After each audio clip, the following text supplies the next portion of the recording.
வாழ்க வளமுடன்.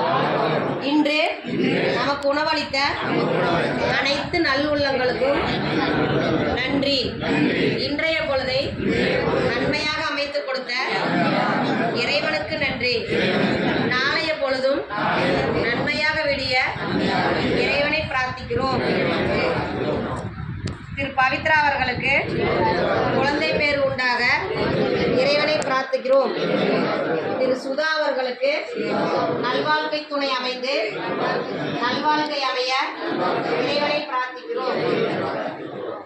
நமக்கு மாதந்தோறும் மளிகை பொருட்கள், அரிசி, உணவுப் பொருட்கள் வழங்கும் அனைத்து நல்லுள்ளங்களுக்கும் நன்றி. வாழ்க வளமுடன். வேலுண்டு வினையில்லை, மயிலுண்டு பயமில்லை, புகனுண்டு குறைவில்லை, கந்தனுண்டு கவலை இல்லை, வந்த வினையும் வருகின்ற வல்வினையும் கந்தன் என்று சொல்ல கலங்கிடுமே. வேல்